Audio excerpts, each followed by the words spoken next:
जहाँ पर supreme court तक पानी पहुँच गया था।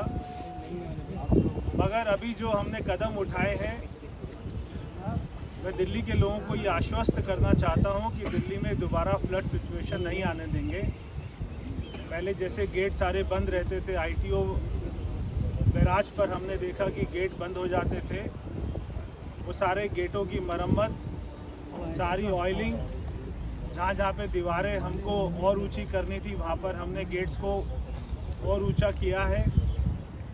मगर दोबारा फ्लड सिचुएशन दिल्ली में नहीं आएगी, ये हमारी सरकार का संकल्प है। इसी के साथ जो दिल्ली हमारी यमुना में जो 18 बड़े नाले गिरते हैं,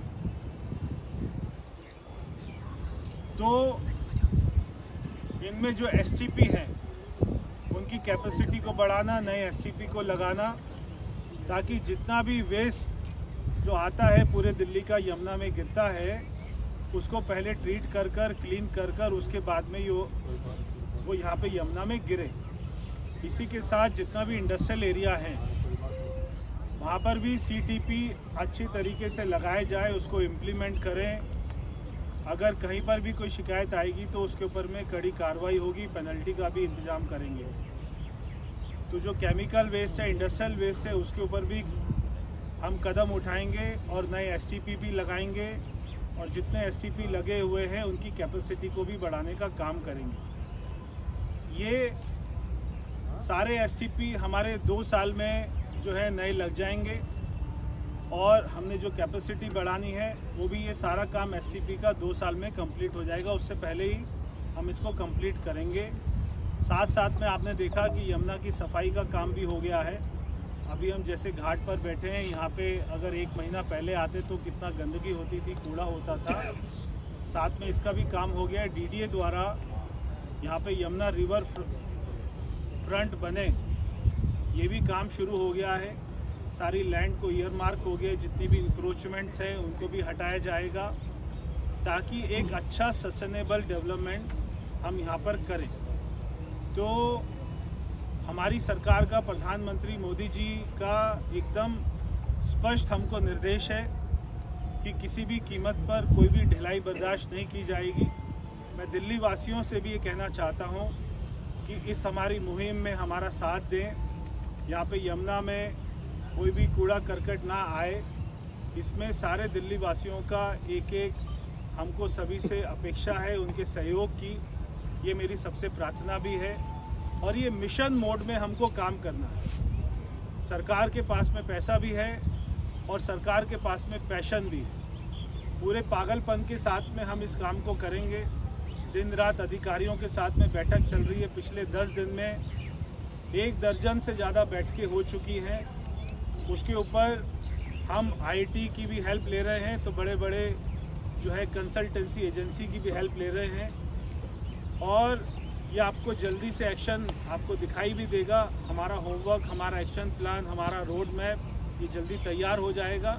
इसके बाद में आपको ज़मीन पर भी ये सारी चीज़ें दिखाई देंगी। सर, डीसिल्टिंग को लेकर पिछली सरकारों ने कई टेंडर्स दिए थे।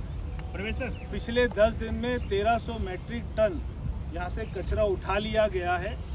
अभी आपने रास्ते में भी देखा होगा कि मशीनें काम कर रही हैं, लोग साफ सफाई का काम कर रहे हैं। डीसिल्टिंग को लेकर पिछली सरकारों ने कई टेंडर्स दिए थे, लेकिन डीसिल्टिंग का क्या आलम आप देख कर आए होंगे, क्या उसकी भी जांच हो चुकी है? देखिए, 10 साल में आप ये मान लीजिए कि कोई काम हुआ ही नहीं।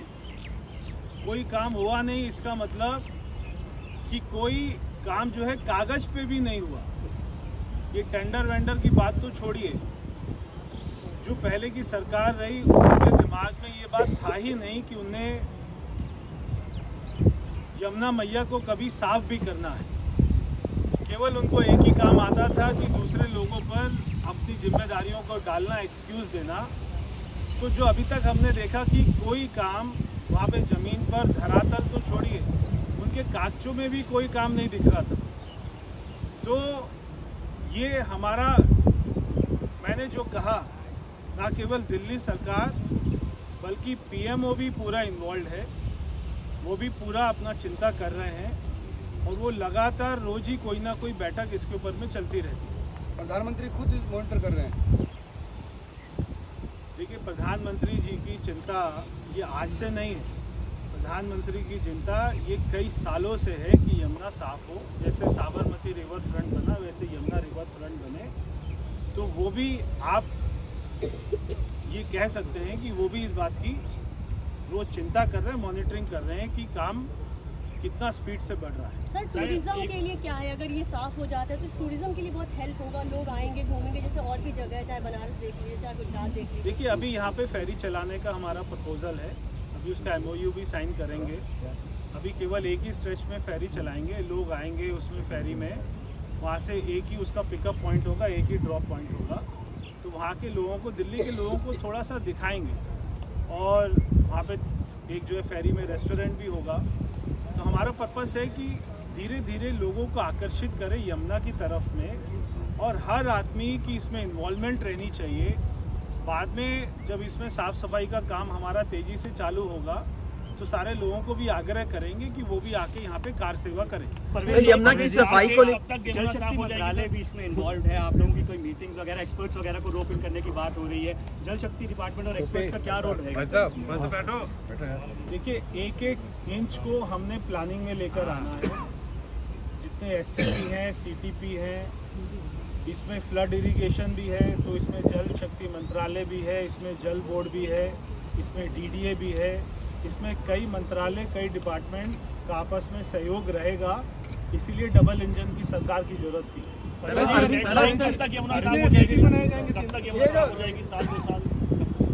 देखिए मैंने आपको हमेशा कहा, आप मेरे से अगर 24 घंटे के बाद में ये वाला क्वेश्चन पूछेंगे तो मेरा जवाब उसको 24 घंटे को घटा लीजिएगा। मैंने कहा था 3 साल में, आज आपने देखा कि पानी में कितनी स्मेल थी। आपको लग नहीं रहा होगा कि साफ पानी नहीं था, पानी का कलर जो होना चाहिए पूरे काले रंग का पानी था। तो आपको हम 3 साल के बाद में इस पानी के कलर को चेंज करके दिखा देंगे। सबसे बड़ा उसको कैसे साफ करेंगे? मैंने आपको बताया 18 नाले हैं। सबसे बड़ा उसमें नजफगढ़ जो नाला है उसमें इसमें जो है आता है, वेस्ट आता है, काफ़ी जो है मात्रा में आता है। तो सारे नालों के ऊपर में STP से उसको कवर करेंगे, उसकी कैपेसिटी को बढ़ाएंगे। और ये केवल आज की कैपेसिटी को नहीं देखकर, जो आज हमारा वेस्ट का जनरेशन है उसको नहीं देखकर, ये आने वाले 10 साल 20 साल में कितना वेस्ट का जनरेशन होगा, कितनी हमारी पब्लिक बढ़ जाएगी, कितनी जनसंख्या बढ़ जाएगी, उस हिसाब से STP की संख्या को बढ़ाएंगे। सर अरविंद केजरीवाल पंजाब पहुंचे हैं विपासना के लिए। अरविंद केजरीवाल पंजाब पहुंचे हैं, 23 से ज्यादा गाड़ियों का काफिला के साथ, 100 से ज्यादा कमांडो के साथ वहां पर पहुंचे हैं अरविंद केजरीवाल विपासना के लिए पंजाब। बुलेट प्रूफ गाड़ियां हैं, बुलेट प्रूफ गाड़ी। देखिए अरविंद केजरीवाल को इस बात की चिंता, कभी आपने उसको नहीं देखा होगा 10 साल में यमुना में वो आए होंगे निरीक्षण करने, अधिकारियों के साथ में एक भी मीटिंग उन्होंने करी हो 10 साल में, कोई चिंता नहीं करी। केवल पॉलिटिक्स पॉलिटिक्स और पॉलिटिक्स। सर वो वजीराबाद जो जलकुंभ भी है वहाँ पे, हाँ सर परवेश जी, वो वजीराबाद के परली तरफ जलकुंभ भी है, उनको भी निकलवाने का कुछ है प्लान? देखिए आज जो अरविंद केजरीवाल जी, जैसे मैं इलेक्शन में भी कहता था, दिल्ली से हारने के बाद में वो पंजाब भागेंगे। अब क्योंकि वहाँ पे उनकी सरकार बची है, वो सरकार उनकी बची रहे, और अब वो राज्यसभा से आते हैं या वहाँ के मुख्यमंत्री बनते हैं, या आगे हमें जो है देखना होगा। सर आपने दिल्ली में अपने स्तर पर प्रयास शुरू कर दिए हैं, लेकिन पड़ोसी राज्य के साथ आपकी क्या कोई बात हुई? क्योंकि हरियाणा को लेकर लगातार आरोप उन्होंने लगाए थे, उन्होंने कहा साहब अमोनिया भेज दिया, जहर मिला दिया। तो पड़ोसी राज्य के साथ कोई बात हुई हरियाणा से आपकी? देखिए जहर तो ये तो आपने फिर उनका बयान सुना होगा, फिर उनको फटकार भी लगी थी, और बिल्कुल सही बात है। इसमें ये जो पानी आता है और जो आगे जाता है, इसमें जितने भी राज्य इन्वॉल्व हैं, सभी राज्यों से बात चल रही है। साथ में मैं आपको ये भी बताना चाहता हूँ, आपने हर साल ये देखते होंगे कि छठ जो हमारा छठ पर्व आता है, उसमें यहाँ पर बहुत सालों से छठ पर्व नहीं मनाया जाता था। इस साल में छठ पर्व बहुत ही ग्रांड स्तर पे मनाएंगे। सर कल GTB अस्पताल CM गई थी, PPE किट्स, कुछ और इक्विपमेंट्स बहुत ख़राब हालत के अंदर मिले, वो यूज़ भी नहीं हुए थे।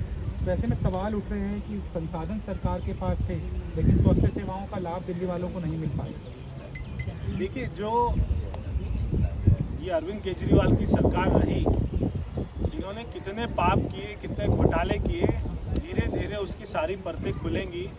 चाहे अस्पताल में जाइए, चाहे स्कूल में जाइए, चाहे यमुना में आइए, जितने भी इन्होंने प्रोजेक्ट्स चलाए, मैं आपको लिस्ट दूंगा एक एक प्रोजेक्ट अगर 100 करोड़ का था तो वो 250 करोड़ की पेमेंट हुई, अगर 800 करोड़ का था तो 2000 करोड़ की पेमेंट हुई। ऐसे कितना हजारों करोड़ का दिल्ली के लोगों का घोटाला हुआ, उनके टैक्स पेयर की चोरी हुई, उनका नुकसान हुआ। और उसके साथ में ना केवल पैसे का नुकसान हुआ बल्कि टाइम का कितना नुकसान हुआ। जिस प्रोजेक्ट को 1 साल में कंप्लीट होना था उसको 3 साल लगे, जिसको 3 साल में होना था उसको 6 साल लगे। अगर कोई सड़क बन रही थी, फ्लाईओवर बन रहा था पंजाबी बाग का, तो वो 3-3 साल तक, 4-4 साल तक बनता गया, 5-5 साल तक बनता गया, मगर वो कंप्लीट नहीं हुआ और उसकी कॉस्ट भी ट्रिपल हो गई, 4 टाइम्स हो गई। तो यानी कि टाइमलाइन भी इतनी एक्सटेंड हुई और इतना पैसा भी लगा, तो दिल्ली के लोगों को इतना नुकसान उसमें हुआ। सर, यमुना में सर कितने एसटीपी प्लान बनाए? एसटीपी पूरी तरह से काम नहीं कर रहे हैं। उन एसटीपीज को कब तक ठीक कर लेंगे तो उसके बाद यमुना 70% तक साफ हो जाएगी? सॉरी सर, कई सारी एसटीपी ऐसी हैं जो बेसिकली पैरामीटर फॉलो नहीं करती हैं और वो 10 से ज़्यादा गंदगी पड़ती है। बिल्कुल, मैंने कहा कि जो एसटीपी की कैपेसिटी है उसको भी इंक्रीज करना है और उसका जो क्वालिटी है, जो उसमें से आउटपुट निकल रहा है ट्रीटमेंट होने के बाद में वाटर, उसको भी हमको क्लीन करना है। तो ये दोनों क्वालिटी और क्वांटिटी, ये दोनों की तरफ में हमें जो है हम लोग ध्यान देंगे। डुबकी लगा पाएंगे दिल्ली वाले यमुना नदी के अंदर अगले 5 साल में भी? नहीं, मैं ही लगाऊंगा सबसे पहले, चिंता मत करो। सर, क्या सर फ्लाईओवर का भी मरम्मत का निरीक्षण करने के लिए एक टीम का गठन किया गया है कि जो 102 कम से कम फ्लाईओवर उनका मरम्मत करना है, उसके लिए पीडब्ल्यूडी विभाग ने? नहीं, मैंने दिल्ली में जितने भी फ्लाईओवर हैं, मैंने अधिकारियों को निर्देश दिया है कि जो फ्लाईओवर के नीचे का स्पेस होता है, जैसे राजा गार्डन का फ्लाईओवर, पहले उसके नीचे के स्पेस को रेस्टोरेंट के लिए दिया गया, अभी उसका कोर्ट केस चल रहा है, मगर नीचे हालत इतनी ख़राब है तो फ्लाईओवर के नीचे हम लोग ये देखते होंगे कि वहाँ पे जो है बैगर्स होते हैं या वहाँ पे कोई और एंटी सोशल एलिमेंट सारे बैठे रहते हैं और उनमें गंदगी बहुत रहती है। तो मैंने कहा है कि सारे फ्लाईओवर के नीचे जो अंडर फ्लाईओवर स्पेस है उसका निरीक्षण करने के लिए मैंने कहा है, और उनमें टाइलिंग होनी चाहिए, उनमें ग्रिल होना चाहिए, उसका ब्यूटिफिकेशन होना चाहिए। अगर कहीं पे रेस्टोरेंट बन सकते हैं, कहीं पे कमर्शियल हम उसको यूज़ कर सकते हैं ताकि रेवेन्यू हमारा बढ़े, उसको भी यूज़ करेंगे। कहीं पे स्पोर्ट्स की फैसिलिटी हो सकती है, कहीं पे लोग बैठ के चेस खेल सकते हैं, कैरम, कहीं पे पार्क बनाया जा सकता है, अच्छा प्लांटेशन हो सकता है, अच्छे स्कल्पचर बनाए जा सकते हैं उसके ऊपर भी। तो सारे फ्लाईओवर के नीचे का जो स्पेस है उनका ब्यूटिफिकेशन और कैसे पब्लिक उनको यूटिलाइज कर सके, इसके लिए मैंने बोला।